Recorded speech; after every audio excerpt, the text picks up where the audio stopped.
Welcome. I'm glad you're worshiping with us today.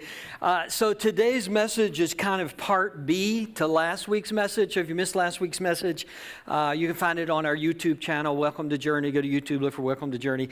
It's there. So this is a bit of a continuation from last week.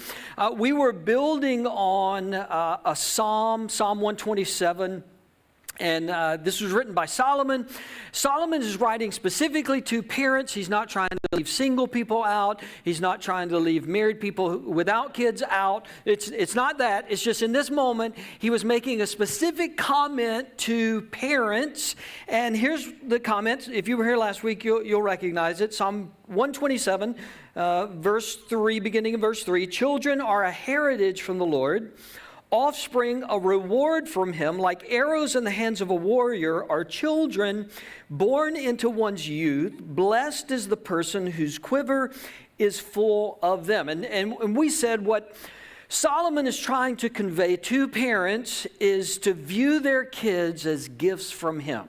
And as good gifts from him, not gag gifts from him, not prank gifts, not white elephant gifts, all right? So view them as good gifts that God has given to you, and because you've received this good gift from God, there's some responsibility that goes along with it. In church world, we call it stewardship. Like you don't own them. They don't really belong to you. They belong to God. They came from God. And we as parents have some responsibility for what we do with our role as parents. The tricky part, and this has kind of been throughout the series, is the Bible doesn't offer a ton of very specific parenting advice. You just don't find that. You find examples of families, usually examples of terrible families. You find big picture principles like love one another, honor one another in your family, respect one another in your family, appropriate obedience, that can be taken too far, but appropriate obedience within your family. Parents teaching spiritual truths to their children. Don't discourage, don't frustrate. Like those sort of general principles we find throughout the Bible. But the application of those principles, we're kind of left to figure out in some ways on our own. And that's true with a lot of things in the Bible. It's a timeless book. And so it doesn't always speak to the specific details of our lives. God trusts the Holy Spirit to help us take general principles from the Bible and make some specific applications to our lives. Because there aren't these specific instructions and we're all trying to make application to our lives, I wanted to spend a little bit of time today really offering a warning, just a caution when it comes to parenting advice. And we'll start with this idea. Family solutions aren't plug and play.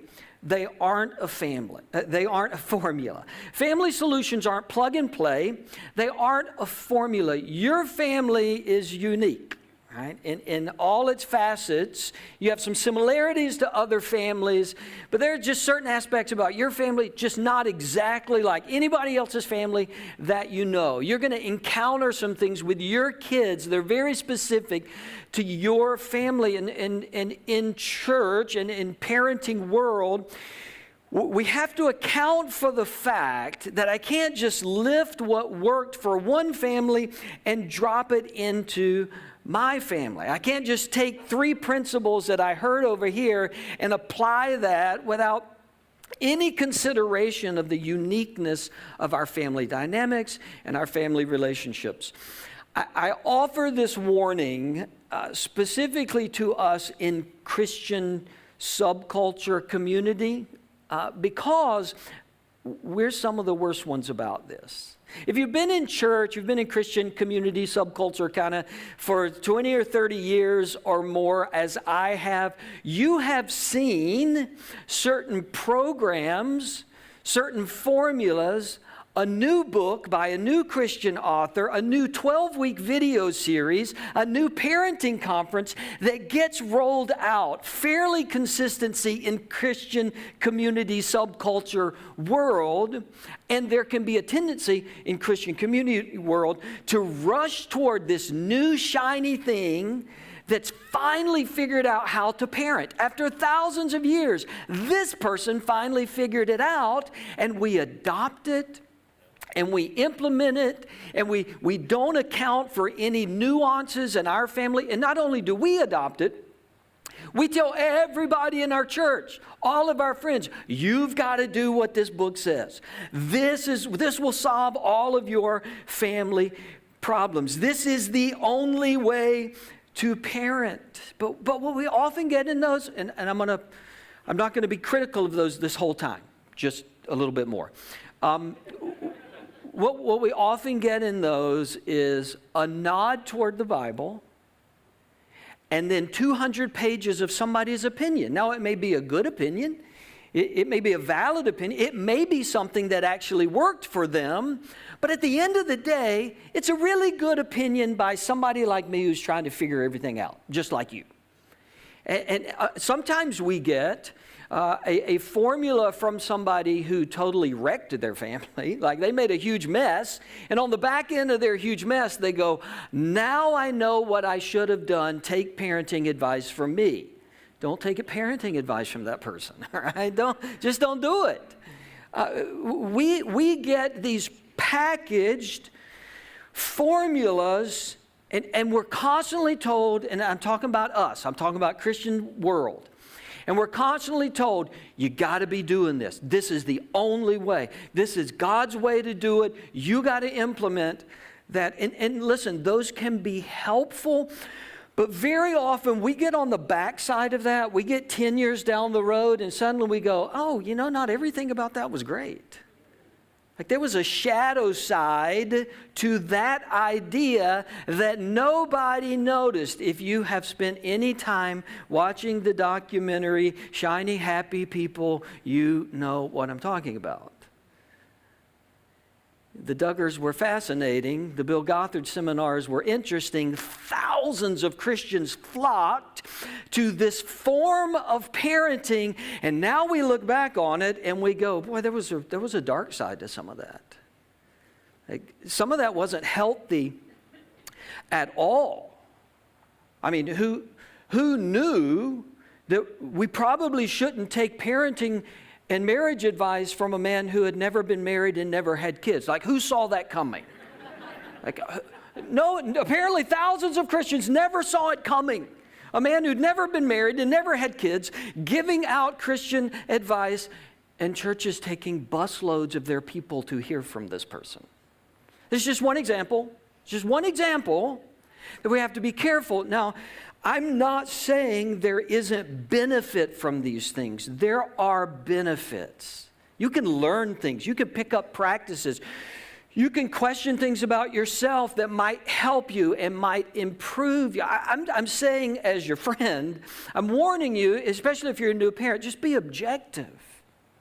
Like nobody's written the whole book on parenting. For Julie and I, the one for us early in our parenting was a study that had the incredibly pretentious name, Growing Kids God's Way. Anybody heard of this? Growing Kids God's Way. God, implication, if you don't do what this video series says, you're not doing it God's way. Now that's pretty pretentious, isn't it?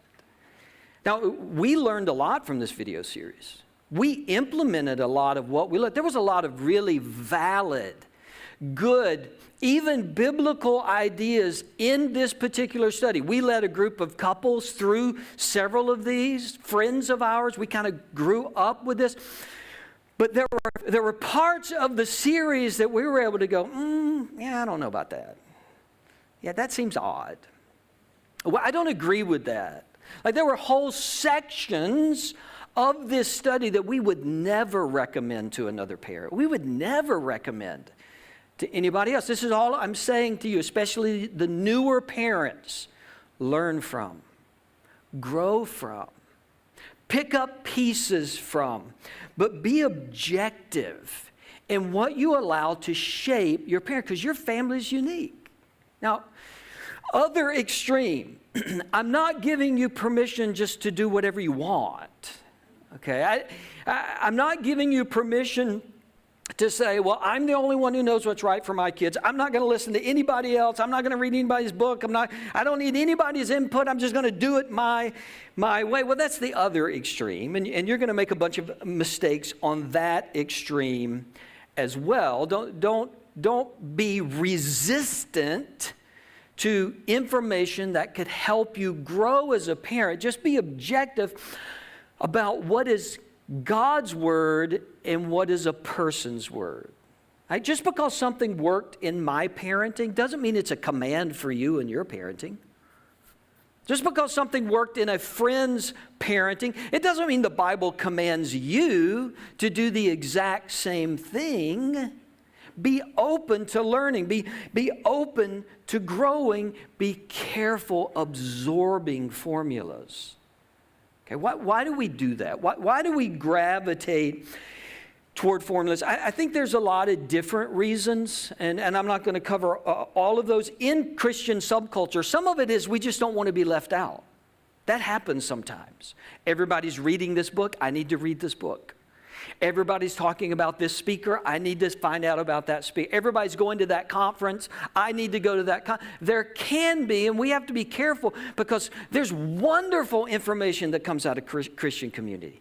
There are wonderful Christian authors. There's great conferences, but sometimes our little world of the Christian subculture can put pressure on people that, hey, you should read this. You should be a part of it. There is that feeling of being left out that causes some of this.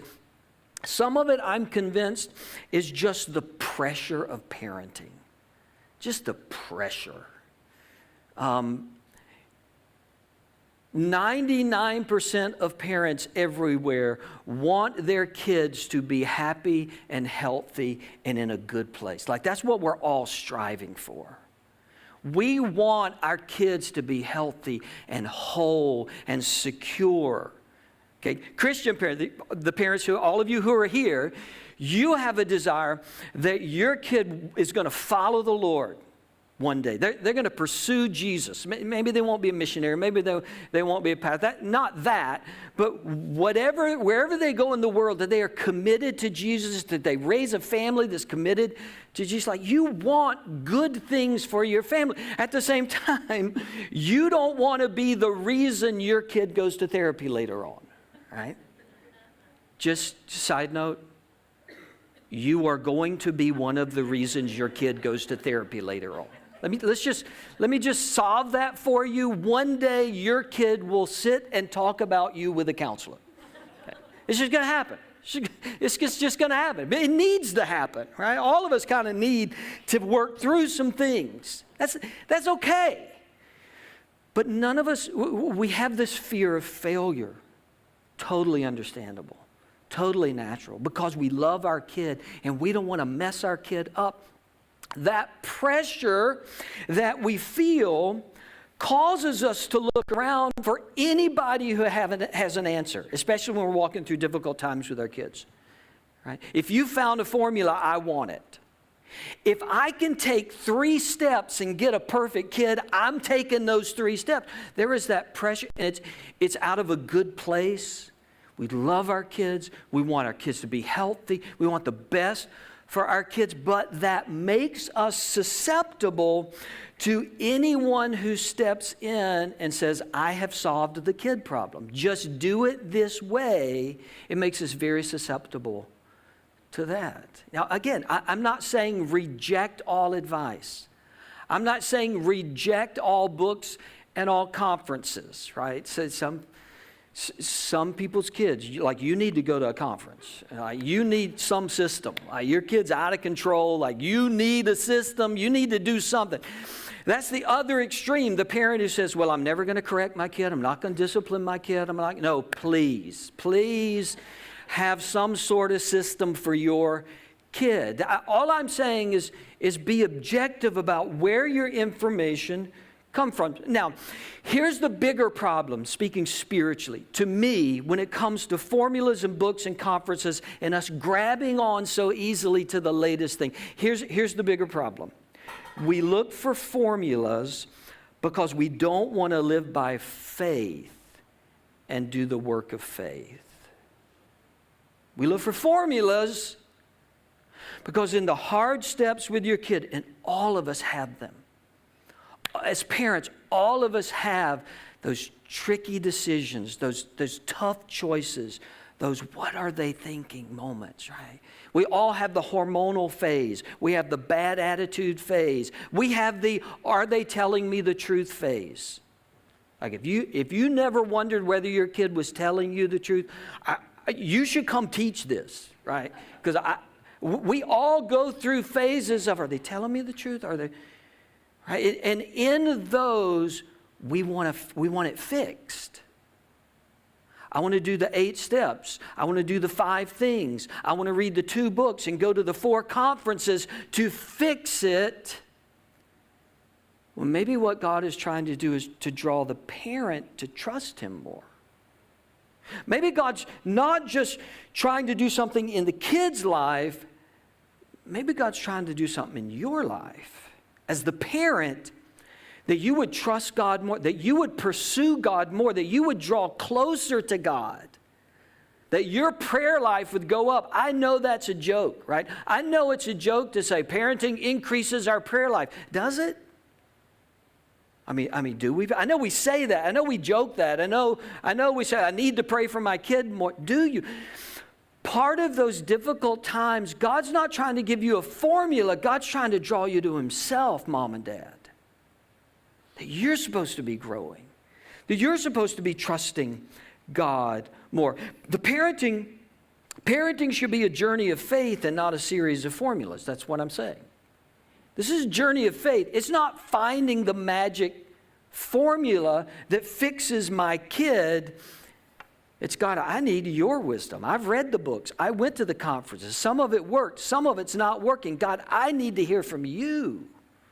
I need to know what you want. I need my heart to be more sensitive to what you're doing. I need your mind. And so often as parents, we want the formula that will fix our child rather than the patient, enduring, daily work of us drawing nearer to God as mom and dad, of us being more faithful to God as mom and dad so that God can show us what He wants for us. Mom and dad, God's trying to mature your faith through this role of parenting.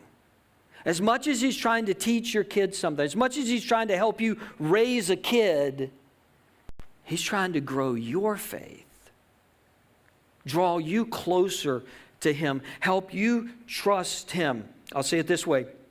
God's desire is to grow parents in their faith, not just use parents to train their kids.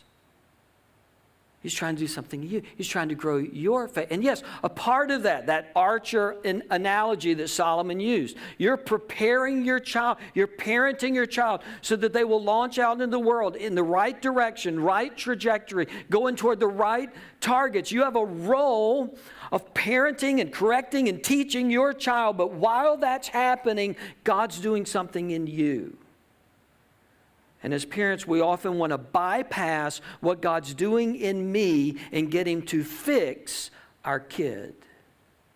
What is the magic Bible verse I need? What is the magic step that I need to take to fix them? And maybe it's not an issue of fixing them. It's a season where God is trying to grow your faith as mom and dad. And that's not formulaic. That's not a 1, 2, 3 step. It's about mom and dad being serious about pursuing God and being faithful to God and reading His Word and really being in prayer, not just saying that I need to pray, really being in prayer. It's about finding a community, hopefully in your church, a community of people who are walking this path too, and who will pray with you and who will love you and will not always say, well, you need to do these 2 things. Well, if that were my kid, like, you don't always need that, do you? Sometimes you need people who will say, we will pray with you, we will walk with you. Here's something that worked in our parenting. It may not apply to you, but we will journey with you seeking God for your children. Look, at our church, we're going to do our best to give you good advice, to point you in the right direction. Right? Jennifer and Ian, they do parenting seminars throughout the year, and they bring in people to talk about technology and anxiety that kids feel. We're going to try to give you the best advice that we can give you. We're going to give you the best suggestions that we can give you, but ultimately, the greatest thing we can do for you is point you to Jesus, encourage you to grow in your faith, encourage you to seek Him, and this will be a spiritual journey for you.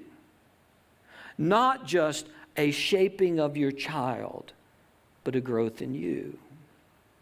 I'm going to invite onto the stage one of the three people who were a faith-growing opportunity in my life.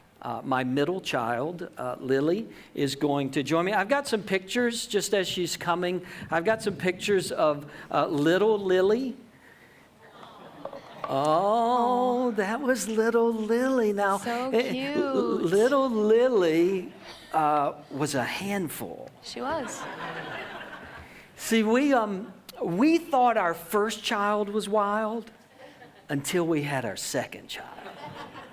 And then we learned, look at that little face, those little teeth and nose. Kind of done dirty with the bowl cut, though. So, yeah, she got onto her mom about that last night. That scrunchy face right there, we saw that face all the time. Now, Lily was always active, busy. She was incredibly loud all the time.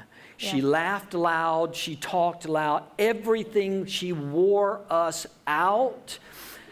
But she has, from the very beginning, been a gift of joy to us. Lily feels emotions, expresses emotions freely. She is in the moment.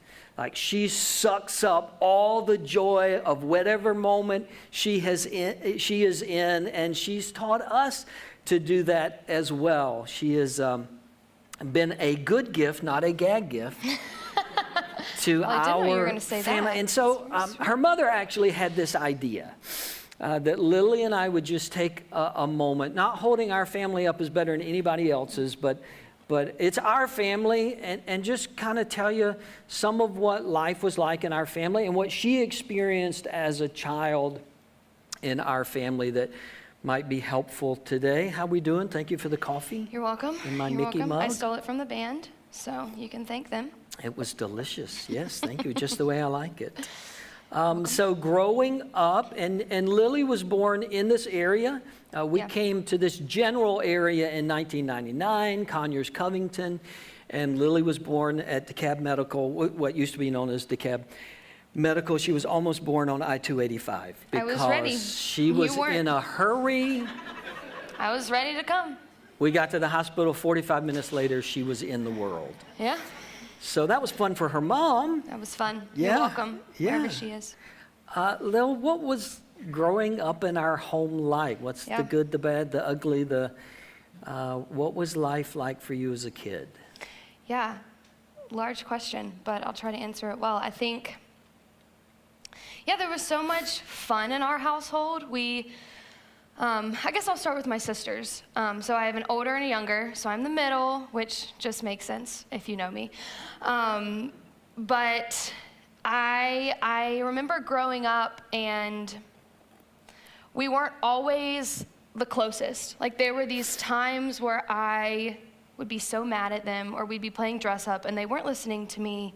I was just frustrated. And there were many years of, hey, you guys are friends. You guys are friends. And I was like, no, we're not. I don't like her. So growing up, there was always this, I think, overarching idea that, hey, we are a family unit and we're for each other. And growing up, I didn't get that. Like, I was like, I what you would always say your sister or your friends. And I was like, they're really not though. They're just annoying. Like, I don't want to be around them. But as we got older, it started to make sense. And so I think that there was this security in our family growing up. And I was thinking about it this morning, and I think the best way to put it is not that the rest of the world was against us, but coming home, it was like I knew there was a unit of people at home that was for me. Mm-hmm. So the rest of that day, if I was out in the world and hard things had happened and bad things had happened, I could come home and know mom and dad are for me and my sisters are for me. So there was always this, I think, supportive environment. But it was also crazy because there were 3 of us and we would sing all the time and it was crazy. Cry a lot. Yes, and it was crazy and there dramatic. There were a lot of emotions. There was a lot of dramatic moments. So, yes. so all the good and all the bad, and Lily just being her dramatic, loud self. There was always some chaos. And it was important to us that the 3 of you loved one another, cared for one, and you know, our parenting of that was for the long term. Yeah. So we wanted the 3 of you to have each other, you know, even when we're gone. Which is that there is true. A bond between the 3 of you, and so the idea that your sisters are your best friends. And they are. Whenever we love our sisters. Anything good or bad happens, my first phone call is usually Callie or Caroline. Yeah, and that wasn't accidental. Like we started that from the very beginning. It wasn't always easy. If you parent 3 daughters, which Callie and Lily are 15 months apart, and Lily and Caroline are 3 years apart, roughly. Yeah. And so all together, really close, teenage girls, that's not always easy. And I would say with each of you, we vacillated between seasons when 2 were good and 1 was not good, or absolutely 1 was good and 2 were really struggling. Yeah. There were I think for each of you seasons of anxiety. Absolutely. There were seasons, maybe not so much with you.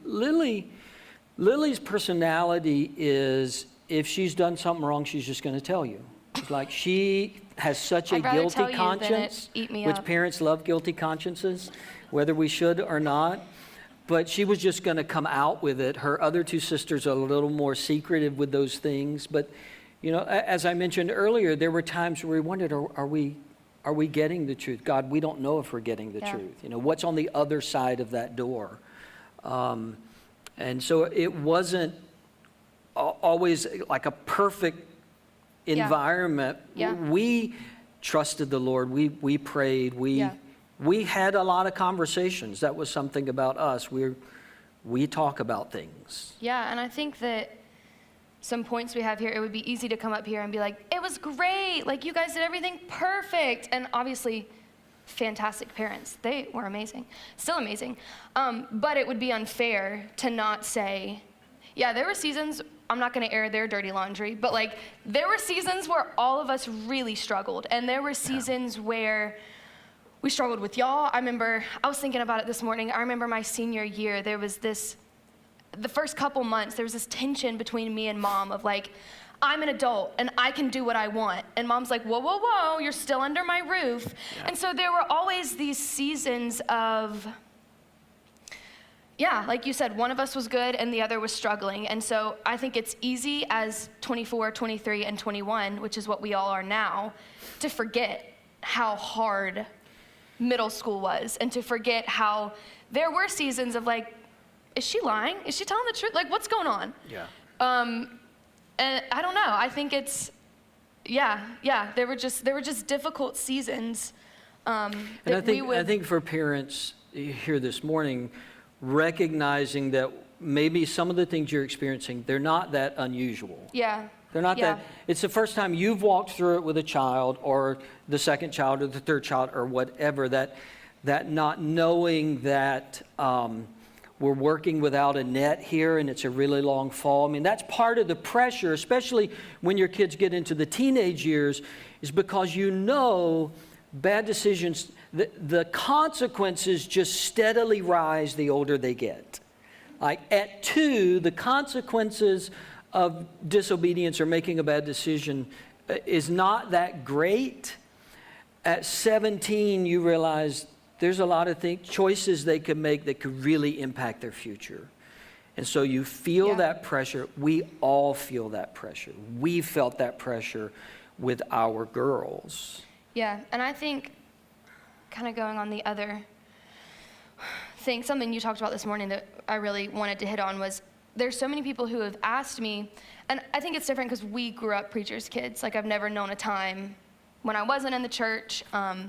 It's just what we did. We were there every Sunday, every Wednesday, every day something happened. And so there have been people who have been like, well, why are you still here? Because there's so many, I think there's so many kids who grow up in the church and then want nothing to do with it when they're older. And I think that the grace of God can't be understated.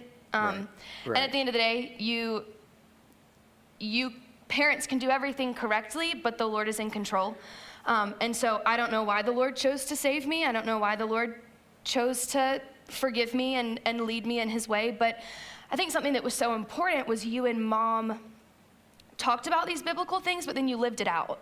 So it wasn't like, hey, don't lie, but then I watched you lie. And it wasn't like, hey, in this family, this is the way we talk, but then I watched you go talk another way. It wasn't. Yeah.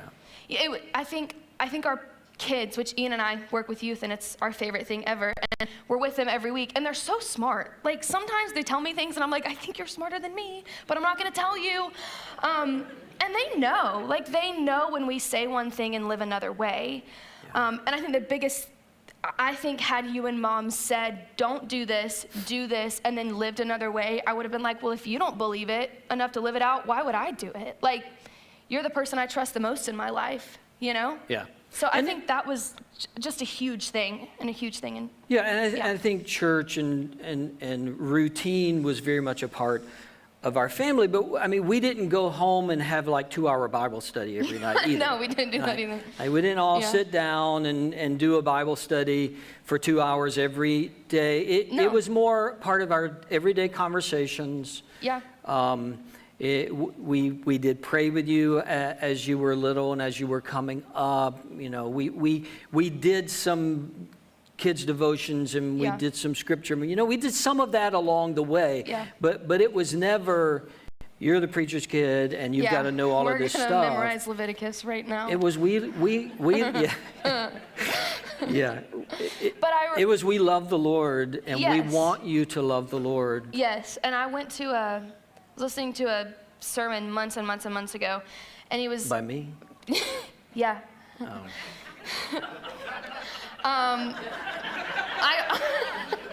I only listened to him, but it was a rare occasion that it was another person. And he was talking about parenting, and he was talking about being loud with your faith. And he wasn't talking about parents being like, you need to love the Lord, like being so loud. He was like, be loud in your actions. And I think that's something, actually all three of us would say, is we remember Mom, and I don't ever think she did this intentionally to be like, look how good I am. But Mom would read her Bible every morning, and she would leave it on the kitchen table. It lived on the kitchen table. It still lives on the kitchen table. Every time I come home, it's still on the kitchen table. And it was never this like loud, outspoken like thing, but she always left it out, and I always saw her reading it. Mm-hmm. And that was enough to be like, oh, she believes this. Mm-hmm. She's not just telling me. Yeah. She believes this, and she's implementing it every day. Yeah, and you know, we questioned ourselves a lot, and we would, in front of our kids, you know, we were very confident and sure, and we were on the same side, but then we would close the door to our room and go, what are we gonna do? Same thing when they would share news that, you know, concerned us. You know, I'm a big believer that as a parent, you have to be unshockable, right? Because they know if you're gonna react, then either they're gonna use that against you at some point, because they're just gonna keep trying to shock you, or they're gonna realize Dad's not a safe place to share this with. because he's going to overreact, and we're not going to be able to talk about it. And so we tried in front of our girls to be unshockable, but then going back to last week and just how important your relationship to your spouse is, us being able to retreat and say, okay, we need to talk about how what do we do? How do we handle this? How do we stay on the same page? Yeah, I think that's another thing I've been thinking about too is I knew, and maybe some of it is just, like you said, my honest spirit and the way that when I do anything wrong, I just feel like I have to confess it. But I knew that if I came to you and Mom with something, you would tell me and I didn't have to go to Google. And I think that was huge. Sure. Because I think because I knew if I can come to you and ask this or tell you this, and you're gonna be honest with me, and we're gonna have a good conversation about what this is. And I mean, honestly, I didn't know what anything was. Like, I was so, sheltered is a negative term, but I really was just living in my own ditzy world. Like, I was just like, I don't know what, and so someone would say something at school, and I'd be like, haha, yeah. And I come home, I'd be like, what's that? Like, I don't know what that is. But I think that I knew I could come to y'all, and you wouldn't laugh at me and say whatever. You'd give me an honest answer, and I think that protected me from so much of what I could have found on Google or the internet or friends who were bad influences, because I knew you would tell me the honest answer, and I didn't have to go to all these other mediums for answers. Yeah, and so often as parents, we misperceive our children. We feel pressure because we see our children as a reflection of us. Like, there's some truth to that. But sometimes we are so insecure that we project our identity on whether our kids behave or not, or whether they like church or not. And we have to walk with God, trust in God, and realize He's using this relationship, and it's not 100% on me to do this. God is at work. And we look at our kids and take very little credit for how they turned out, because God is gracious and fills in the gaps. Yeah. And we're just thankful that God has done that for us. And as you walk with Him and as you trust Him and as you seek Him, He will do that in your life as well. And our parenting was not worry-free. It was not pain-free. But God is faithful. Yeah. And God will be faithful. Lily, before the band comes back, I'd like for you to pray over our people. Lily's not a parent, but I want you to pray specifically over the parents who are here today. Yeah, great. Would you pray with me? Lord, thank you for the parents in this audience, the parents at our church, Lord, the way that they love their kids, Lord. I am not a parent, but it is encouraging as someone who wants to be a parent one day, watching the way the people in our church love you, the way they raise their kids to love you, and know you, Lord. I pray for their kids, because seasons are hard. Middle school is hard. Elementary school is hard. High school is hard. And they're going through things, Lord, and it is difficult. And so I just pray you'll be with our students' hearts, with their minds, Lord, in a world that is asking them and crying out to them to be what they want it to be, Lord. I pray that they'll just cling to you, Jesus. I pray you'll be with these parents. I pray, Lord, that failure and disappointment in their parenting will not ever be something that they put on themselves, that will never enter their vocabulary, Lord. You don't call us failures, Lord. Lord, I pray that you will give these parents words to speak over their children. I pray that you'll heal relationships that have been broken. I pray, Lord, for the parents that are in the middle of what is going on, we don't know what to do, that you will remind them, Lord, that you know what to do. And you'll remind them, Lord, that every season is not easy. Would you just be with their hearts and minds today, Lord, and we just praise you for them, and we praise you that our church is made up of some really wonderful parents who love their kids, Lord. Amen.